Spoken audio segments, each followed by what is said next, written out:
I'll let a few people get on here, and then we'll do a little question and answer. Basically, I've got somehow today, I don't know what happened. I got a little bit of free time before I have to run to town and start doing the errands I need to do today. I think it's probably because we don't have to film today, because we did that on Friday actually, and I was going to do some shipping today, but hurricane, right?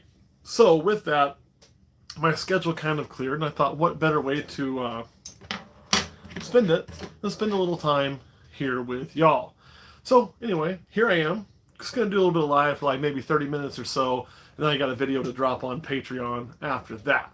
So here I am, and we're here to do a little bit of question and answer and some terrible advice. The reason I say terrible advice is because I guess I heard through the grapevine, because I don't pay much attention, that there was a lot of complaining that we gave some really bad advice. And it wasn't like I gave advice saying, "Hey, ship snakes in the middle of winter and let them die on an airstrip."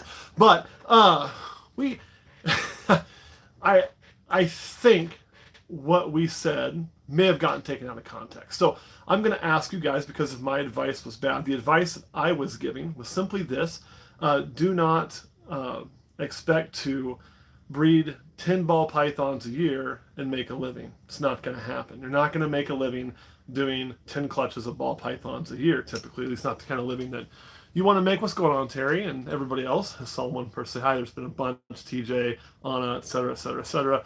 And so we said, don't plan on doing 10 clutches a year and making a living.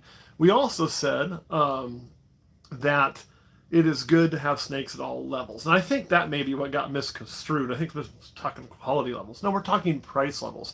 It's very hard, especially early on in your career, to make a living by doing nothing but super high-end snakes. There's just not that many buyers for those animals in comparison.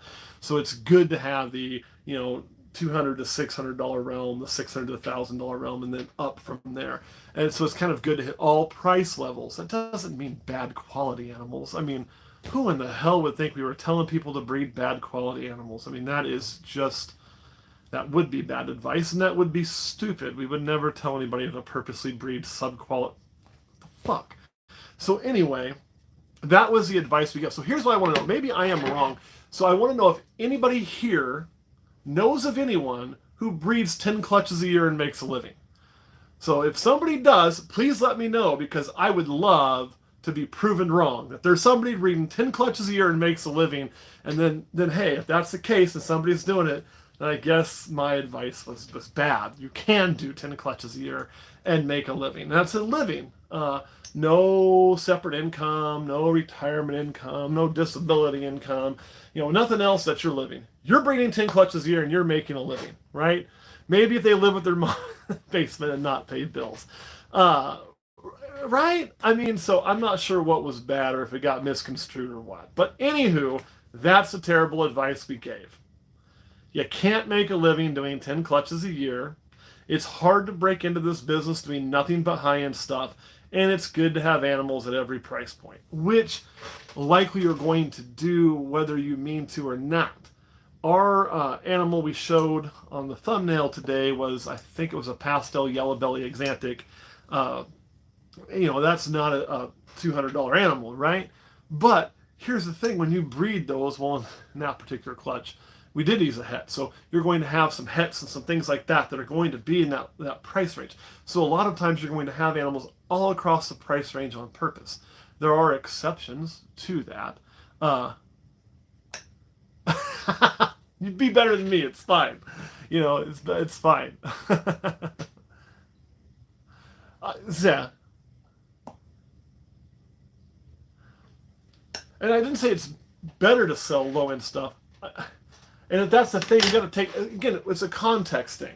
If somebody wants to take a snippet and put something out of context, then there it is. You can do that with anybody. I mean, there's a lot of out of context stuff that you can take. And that's the shitty part. Like, if somebody were to say, hey, what did you mean by this? As opposed to, putting my name in their mouth or whatever, when we talk about like low end stuff, we're not talking about low quality, we're talking about low end price point. And to some extent, it is better to have some of that, some medium and some high. I will always believe that. You're not going to catch all the customers, especially if you're going to a show and vending at a show, which is what 95% of people are going to be doing at some point early on in their career. And shows are good. It's also, I mean, that's where you're going to make a lot of your money. Now, Morph Market and things like that have kind of pushed some of that to the side. I know the pandemic has pushed some of that to the side, but mark my words, the pandemic is loosening, supposedly. And we will be back at shows, and the shows will begin to control things again, like they always have. So, right, exactly, Cadillac Morse. We're talking low end price point, and that's what most people break into the business on. That's what most people get interested in as a hobby. Most people on the hobby front aren't going to go out and spend $10,000 for a pet. So, and the lower price points will sell faster at shows. It'll be a much better income. You shouldn't have all lower price points. You need to have medium price points, and if possible, you need to have high price points. But yes, I agree, Jimmy. And that's the thing that's kind of annoying to me, is why somebody would cut that and toss that in there and then not even send to me. I heard about it through the grapevine, which I think it's pretty comical. Oh, fuck yeah, they are. And that's fine. Let them. I don't care. I don't have a problem with anybody, even them.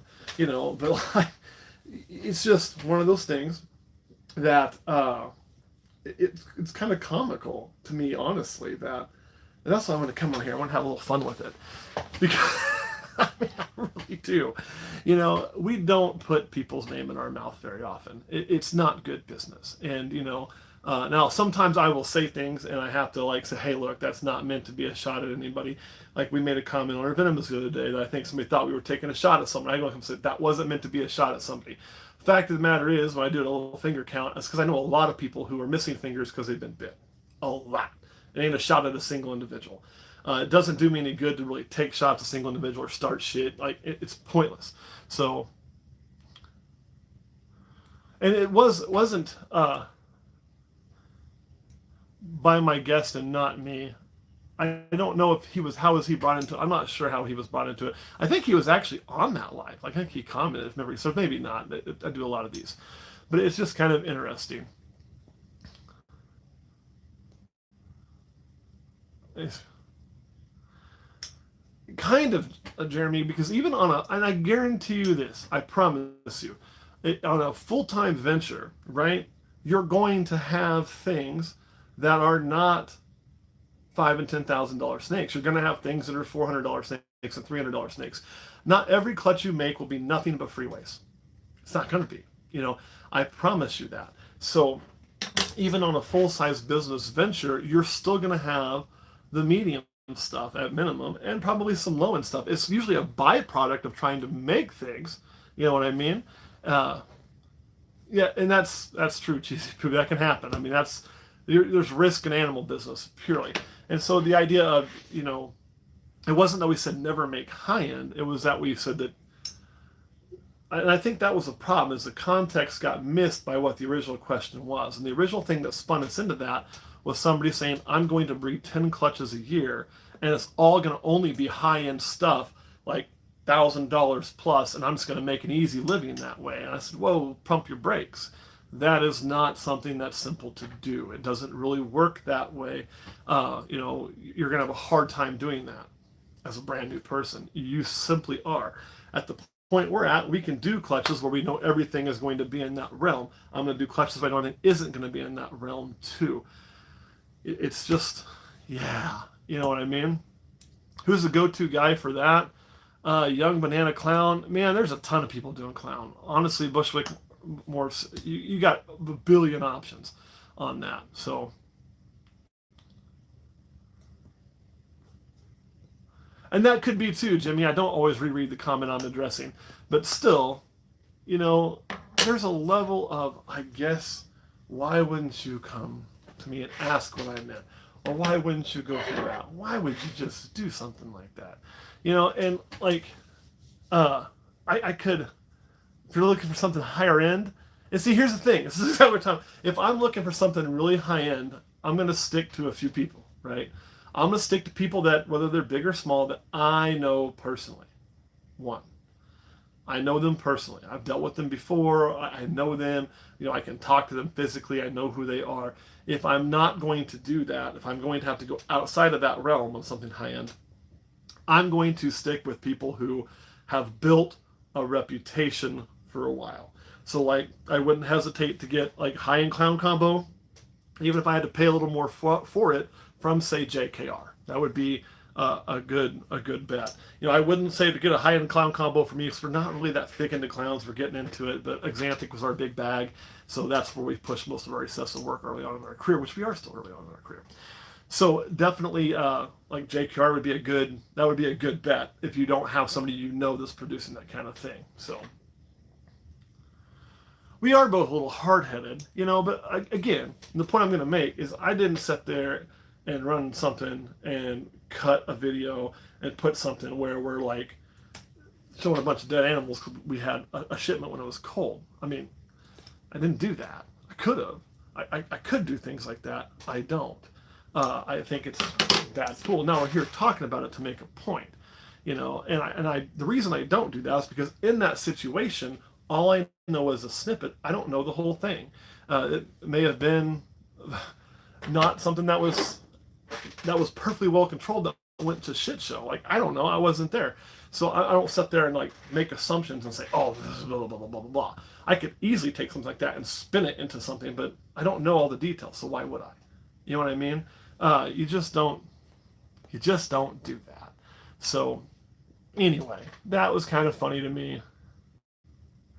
And the quality of the morph is to some extent in the eye of the beholder. Like, a spider's a great example. I like mine very, very reduced. Some people don't. So it is definitely in the eye of the beholder. There is some things to look for on that. But I just thought it was funny. Brock Wagner's, man, that's the dude I don't talk about very often, but Brock Wagner's actually, he produced some really nice stuff as well. You could definitely go with him. Yes. You should watch this whole talk with MJ, who, to be fair, I haven't seen any of this. And that's good that he did say that, because there is good advice there, I think. But to cut that and then try to use that as clickbait, I have a problem with that. You're using something I said cut for clickbait, and I got some dude commenting and bitching on my thing I didn't even know, and now I figured out why. So, this will have 10K for snakes, so maybe for exactly, Leland, and that's the thing. And two, I have people like, oh, you don't even do this full time. Well, I don't do it full time for some. One of the reasons why I don't do this full time, why I haven't tried to mass expand it, because I could. I honestly could. Anybody could. You can't do that. If you want to work on it and you have the ability and the skills, I would advise taking a few years to get your feet wet first. Because honestly, if I do that, it would cost me a shit ton of money. The reason it would cost me so much money is because it would mess with the time frame in which I could collect my retirement I've worked so many years for. So it will change soon. I'll be able to collect my retirement 5 years earlier. I'm going to stay to make that happen. I mean, that just makes common sense, right? And I don't have time to do both. So this has to be a back burner hobby business until it's ready to take over, and it had to grow slow. So that's my situation. And again, a lot of people don't know that. Everybody's situation is different, and you have to fit what your situation is. So I guess my thing would be, 100K in the 3 years, you could build a retirement way up. Kind of, Leland. It would cost me, so like if I were to leave now and say, okay, I'm just going to invest money in this, and boom, and just go with it. Well, then I'd have to pay the bill for the investment, A. Could I probably replace my income? It would take a few years, so see most to get ready, but yes, I probably could for myself and Kurt. But the problem comes in, while I'm replacing that income, then I have to wait longer for my retirement to start kicking in, and that would literally be about $150,000 cash loss. And I cannot dip into that retirement. It's not the way that system works because I'm on a literal government pension system. So I can't just like dip into it and then leave in 3 years. It doesn't. It's not. I can't do that. Now I plan on leaving in less than 3 years, to be blunt, and then I can start really pushing into this to grow. I have a different job lined up, giving me freedom to do that, and work kind of when I want to work on that. And I'll always have a couple things to do because, well, I like having more than one thing, more than one iron in the fire. I've gotten where I'm used to having that, and I'll probably always keep having that. But that's kind of the thing. So anyway, I'm still waiting to hear about the guy that's breeding 10 snakes and making a career of it, because that's really what that whole advice was about. Buying hiring, but the 30-minute rant was a bit much. See, I don't even know his 30-minute rant. I have no idea what he was talking about. Now, if you're buying to breed, and see, that's the other thing. If you're buying to breed, that's not what our discussion was. If you're buying to breed, right, and you're looking at this in a certain way, then I would agree you're going to want to buy some higher end stuff. You're going to have to handpick your morphs visually, like you're looking at. You need to buy the animals that can make what you want for your projects. But buying and selling are two different caveats, because when you're selling, you're not only selling to people who are breeding. You're selling to people who are, as we're going to call them, breed curious here soon. They're wanting a pet, they're wanting a few things, wanting to get in, they're wanting to be at a hobby level. They're not necessarily wanting to get into this at the super high business level, and you need to meet those customers too, or you should. I like to anyway. So didn't even know that comment said. So the comment that was said, Jimmy, was what I told you. The guy was like, hey, my plan is to quit doing everything, breed about 10 clutches, and that's how I'm going to make my living. 10 clutches, we'll do it. It'll all be high end, nothing under $1,000. And that's, what I mean? Yeah. It's not necessarily feasible. So I wasn't telling people don't buy a high-end snake. And it's not to sell only low-end or high. And I think that's a problem too. Like, you're going to have both. You're going to have all. So like, a prime example is my freeway clutch. Okay, we did a clutch of freeways this year. We don't do near as many freeways as they do, and I'm not running super asphalts. So we had 3 freeways, and we had 3 ivories from that clutch. None of that's going to be low end. It's all going to be like mid-level and high-end stuff. That's where it's going to set at. Everything's combo, blah, blah, blah, blah, blah, blah, blah. And there you are. Jeremy Zook said it. You're always going to have low-end snakes to sell to beginning customers. All the pairs you miss, the odds on will allow for low-end snakes. Exactly. Everybody's saying I don't have any low-end shit is either lying or they're breeding nothing but, yeah. So, leading into an hour, it's his normal MO. And that's okay. But here's my attitude. If you're going to go on a rant about me, come talk to me. Like, I'm not that hard to get a hold of. And low end is different than low quality. Exactly. And Corey Heft is exactly right. You have to build the brand first. You can't jump straight to the top. That is exactly what's happening. And even when you are making that living on, high-end, let's say $1,000 plus snakes, you're still going to have a handful of the other stuff that gets people into your brand. That's what I'm talking about. And so it's kind of funny, that caused a rant. F4 and 5 definitely been learning from you and Chris Hardwick where I went wrong starting. And here's the thing. So Gary Jackson, I'm going to read your whole comment. I usually know so much stuff comes in. It says, I started first for personal satisfaction. It turned into me now gearing towards breeding. I have 4 females and 5 males. Definitely been learning from you and Chris Hardwick where I went wrong. And you're going to say you went wrong, like getting too many males first, et cetera, et cetera, et cetera. But the fact of the matter is that story, right? That story you just told is so typical. It's so common. It's the norm. And when you run into a person who's getting into as a hobby, and you're selling to them, we tell everybody, man, if you ever think you're going to breed, you should buy females first. Nobody ever does it. They buy the males first. Excuse me. Just how it works. So when that happens, you're building that customer base, and you probably weren't going out and buying $1,500 animals either. And so you've got to have those tiers. Yeah, and Corey, you're right to an extent. You will. I don't think you'll ever phase out like lower end combos and things, but like I think this year the only thing we've made for normals is out of all the clutches we've catched, I think we've cut 3 normals, and they're not even really normals. They're possible pet clowns, but they're normals. That was kind of a burner clutch because I found the accidental caramel anyway. So with that, I saw a comment. It says, I want to get to this comment here before I finish this. I'm going to get this one. So that's from Steve Pecor. So yes. Yes. Now that's something though I want to talk about because steep, of course, is kind of onto something right there. There's a difference between that and 10, like totally different. So like it's but you're going to have a few. You're going to have less. Like we have a lot less of stuff than we used to. And then what we do have is because of our long-term projects, we're like making heads on some things and things like that.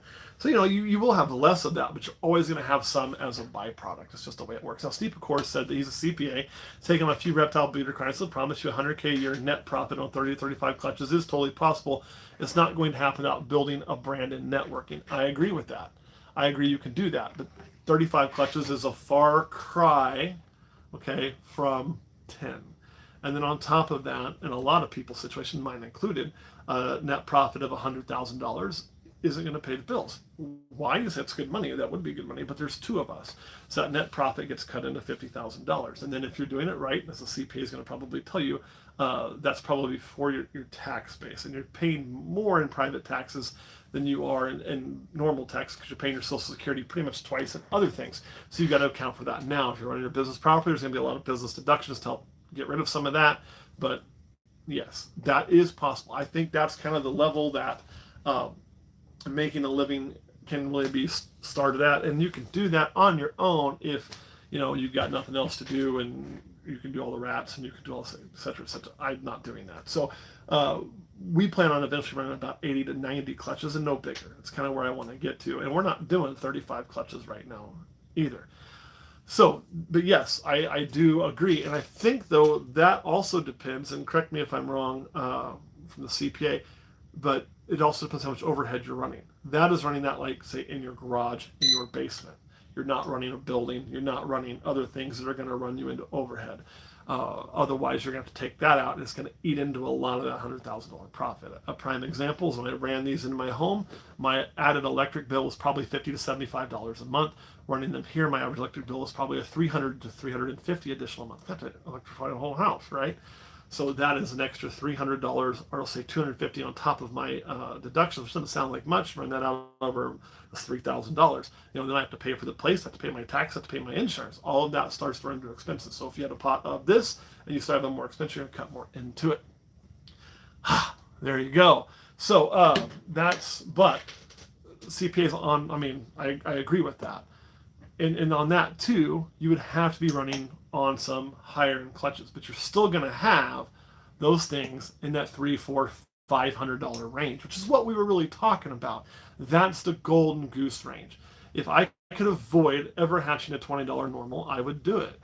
I would do it in a heartbeat. We're going to have a few. You notice we try to reduce that. The next thing to reduce will be single gene pastels and stuff like that. You do that by using a lot more supers and things of that nature. But you're still going to have those snakes in that $200 to $400 range. I don't want to eliminate those. I want to keep those. So that is kind of, yeah. And congratulations to Papa Dukes, I believe it is. That's a good start.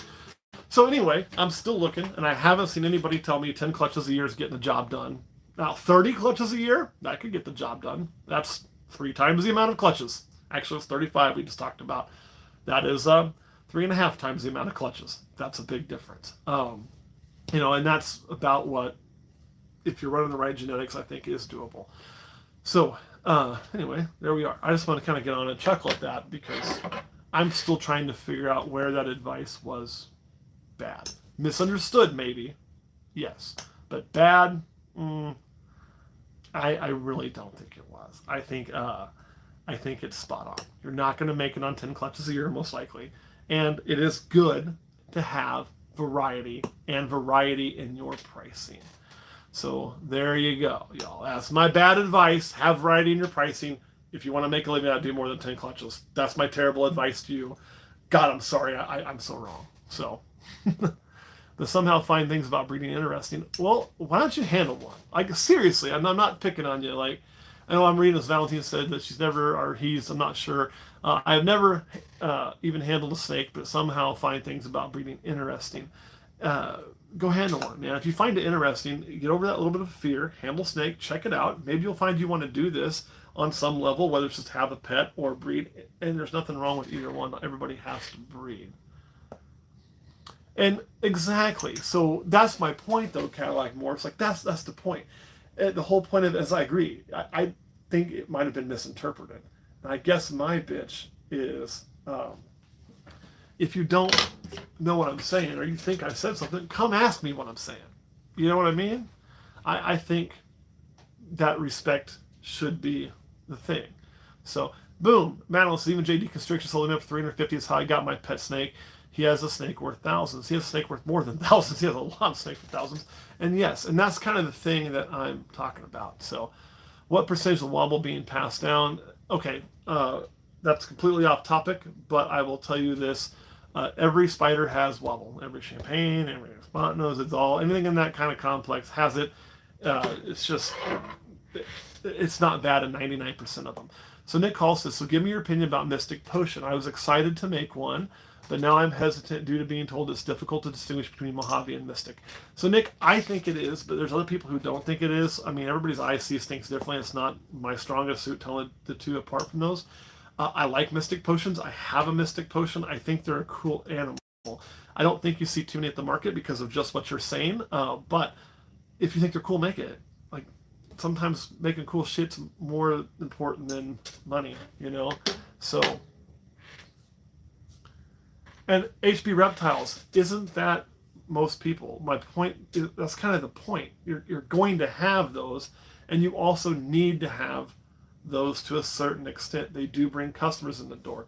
If he wanted to not make a $350 snake ever, you could set it up where you theoretically don't. Prices fluctuate and change, so we get throwing that out, you know. And the way you would do that is say take a, super this visual that, with this and this and this to a super this visual that with this and this, and pretty soon you're not going to be hitting any of that.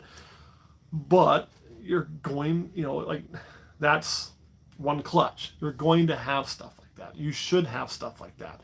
And the idea that you're going to have 10 clutches a year and never hit anything like that from the word go and make a living on 10 clutches is not feasible. Plus, it's very hard to get your name out there into a customer base without having those snakes in that price range people are willing to jump without necessarily having met you before and making that first contact and impression. And then they go out and say, yeah, I got this from so-and-so. It was a good dude. It's a good snake. Boom, boom, boom, boom, boom.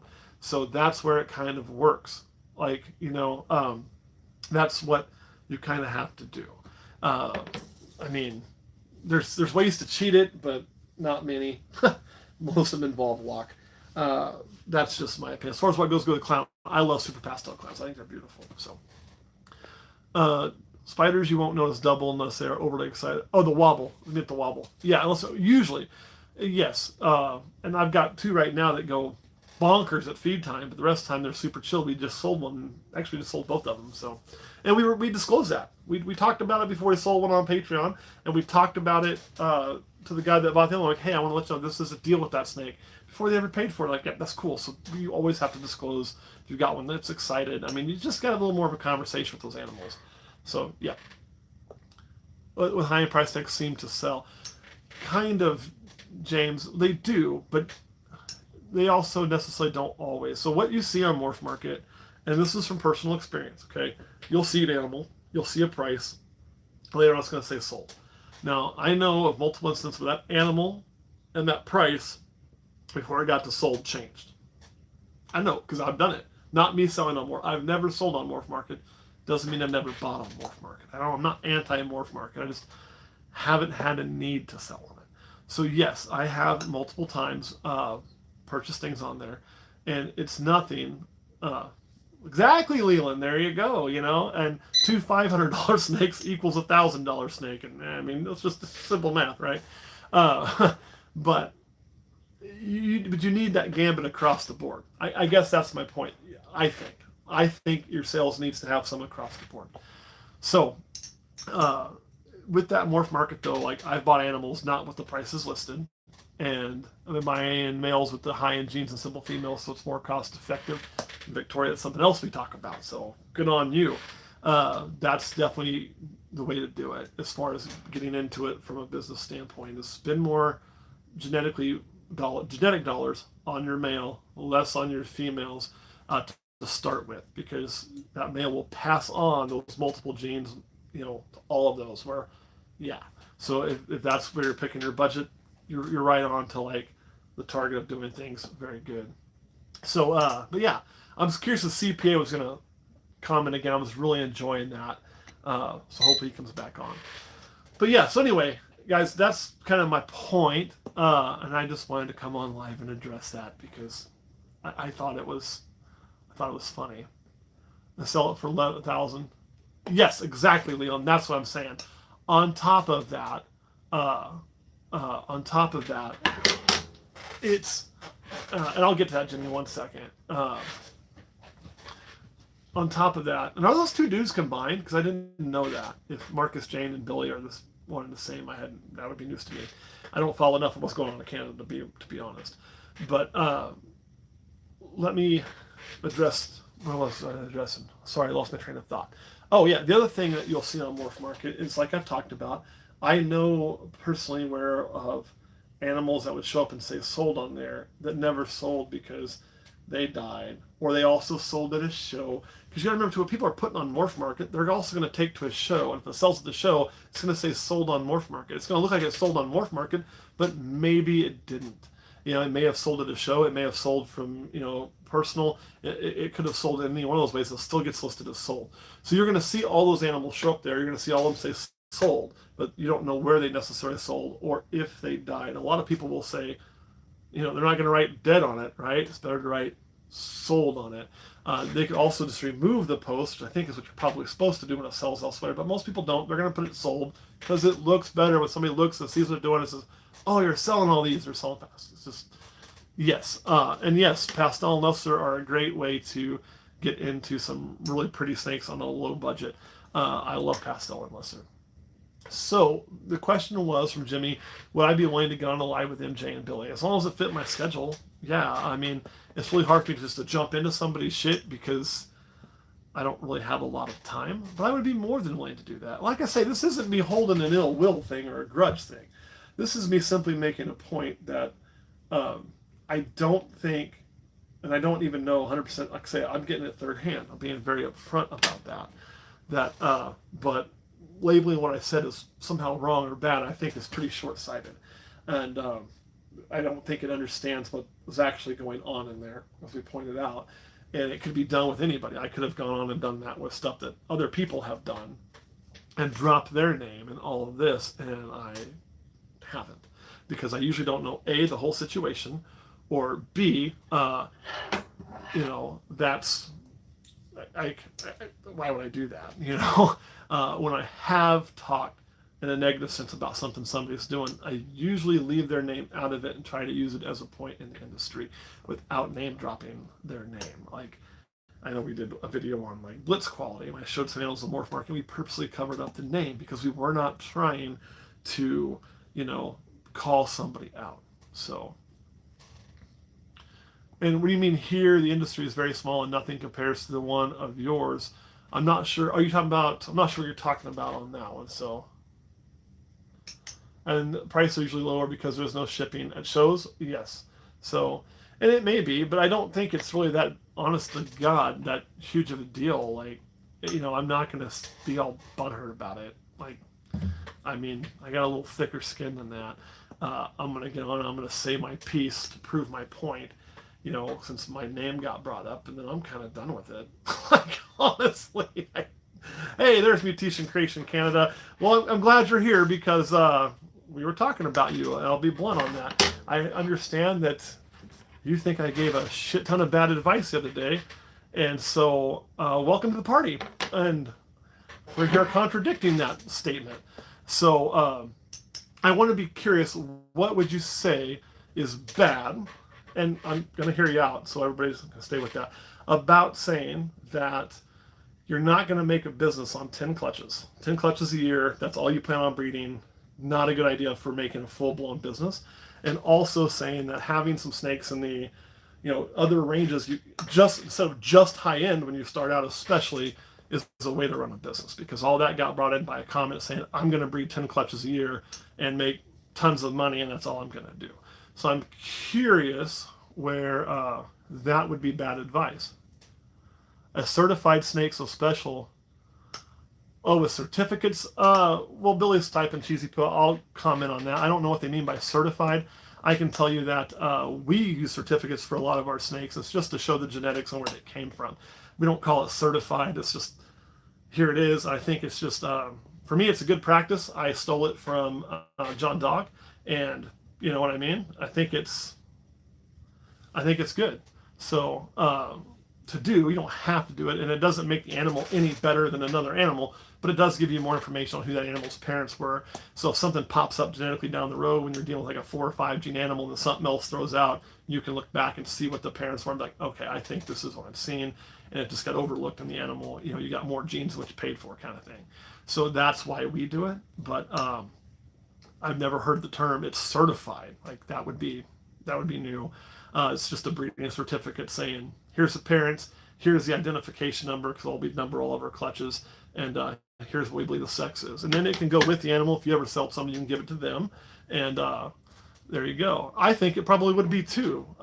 You know, and I will be honest, I wish if you were gonna like post about me, you'd come to me first. That would have been nice, but hey, here we are. So.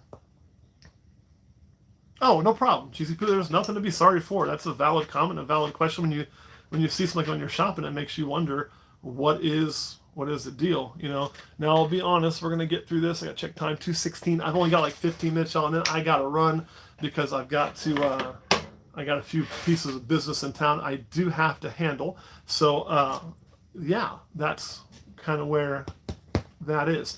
So we'll go from there. So anyway, any more questions on there? And again, like I say, mutation creation, feel free to say whatever, man. And like I say, it's not something I'm holding the grudge against. I just, somebody said about me, I'm going to come out and make sure what I said is not misconstrued and accurate. And then somebody likes this bad, whatever, I don't give a shit.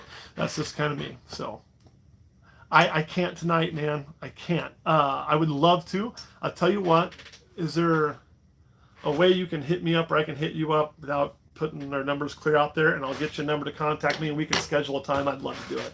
I truly would. That would be awesome. But and King Austin, I'm thinking that's the same podcast. So I would love to be on there, but my schedule is so busy with so many things going on. I would dig being on it in a heartbeat. So yes, but tonight probably will not work. Is it always on Monday nights? Because Monday nights are usually kind of crappy. This one's a little open, but I don't know what time I'll be back because I have another business appointment for another thing I do that starts this evening, and I don't know how long it's going to take. So that is the problem there. So let's get with me. Let's find a way to connect. Let's schedule it. Let's do it. You know what I mean? I guess that's some of my favorites. Love to get the chance to meet you guys one day in mutation creation. You're going to have to go to Canada for that one, though, James. But go. I would love to get there myself. And here's the thing. There's a comment right there from 403, and it says, really digging the community working out. And that is honestly what it's supposed to be. And can bring you on one of my Patreon-only lives at your schedule. Well, we could do that for sure. I would be down for that. And we could do it both ways if you wanted. I mean, we run that too. I would be all about that. So that would be a good time. And the community should work things out. You know, like there's going to be things that get taken out of context. And I've done it before. Like, again, I said the other day I was doing a venomous video and talked about, I did a count on my fingers. I wasn't even thinking when I did it about somebody who lost a finger. It came back in the comments and somebody said, oh, is that a shot at so-and-so? No, it wasn't a shot at so-and-so. Like that person would come back and be like, hey, what the fuck? Yeah, dude, my bad. I'm sorry. Wasn't meant to be a shot at you. I could see how it's taken that way. It was just me having diarrhea of the mouth, but it wasn't about that person. It's literally about a lot of people I know who don't even do social media who got a stubby from a snake. Like it's just, you know, or you watch the old videos of people who have to pin and do all the milking, and many of them are missing a finger. It's about that. So that would be good, Caleb. So that's what that comment was about. So I've put my foot in my mouth before on accident too. And as a community, I do agree we should work that out. And we usually do. Most of the community on the top level of it, or when I say top level, I mean people like who are known are pretty good, you know, and about that. Like Another prime example is one time I got a text message, and I'm not going to name drop it because I don't like to name drop, but it was from somebody very, very well known, and it was like, hey, do we have an issue with somebody I knew? And I was like, no, not that I'm aware of. Thinking, oh hell, and something that I had said, then somebody else took it out of context and put it to them like, hey, this guy's taking shots at you, and it absolutely wasn't that. So once we talked, it was good.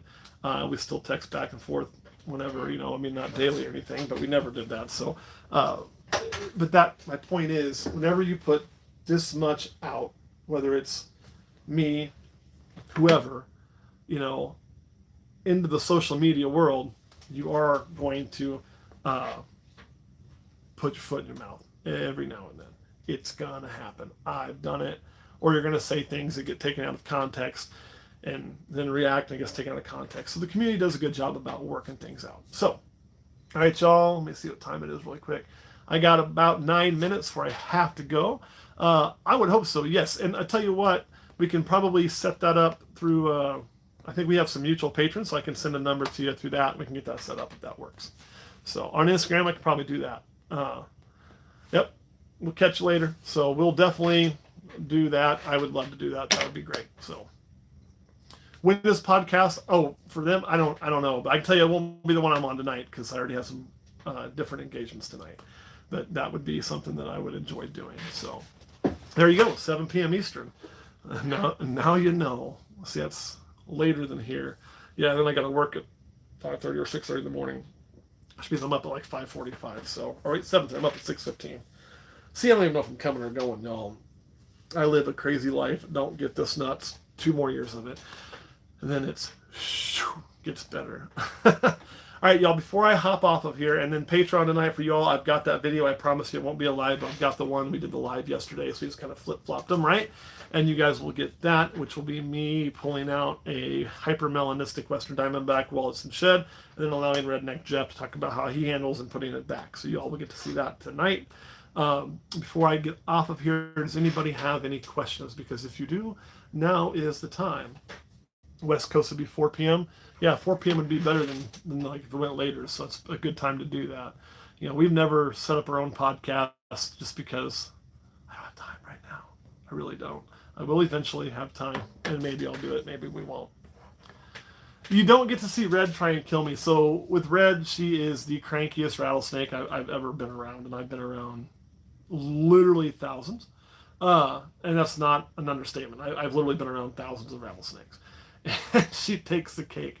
So it was just not, we ended up having to place her on the ground, letting her calm down there, which then you really can't see. So it was kind of like, it didn't have any really good video footage. And that's because due to the where we're working and where the camera has to be, just tight confines. Nothing too crazy. Just nothing too crazy, Jojo. I have to go back and watch because y'all have to go because it is getting to be that time. Any good books you suggest for someone just getting into the hobby? Well, Dave, honestly, there's a book out there. I think it's the last I know, but it's getting a little dated at this point because there's a lot of new morphs by Kevin from Nerd that he wrote years and years and years ago. That was kind of a guide to all the morphs. That's really good. But again, there's a lot of stuff on there now that's out now that may not be in there. If they've updated, they may have. You have to kind of ask Kevin on that one. To get Bill Burr in there as well as would be the best podcast ever. So that would be good. The other thing I could tell you is go through a lot of the forums and read a lot of the old forums, and you have to sift through the crap, but you'll find a lot of good information on breeding there, incubation, temps, all of that kind of stuff, understanding genetics. It's all out there. You just got to really kind of dig through it. And then the content has switched in probably the last 10 years to a lot more video content, which I think takes longer to digest. So it's probably not as easy to digest unless you're watching a piece at a time. It's hard to go back through and digest all of that. So, and yeah, and as far as IDing morphs, you're gonna have to, it has a lot of pictures in it. That's the one benefit you're gonna have for IDing. But I always joke that Kevin from Nerd literally wrote the book on breeding ball pythons. Well, that's the book I'm referencing. Is that, I think it's a complete guide to ball python genetics or something like that. You're gonna spend a pretty dime for it, but it from all accounts is really good. I've looked through it. I don't own it though, so still there in the parking lot. So anyway, y'all, it is time for me to go. And look for that podcast. I mean, I'll send the information out there and we'll try to set it up sometime. That should be fun. And I will catch you all next time.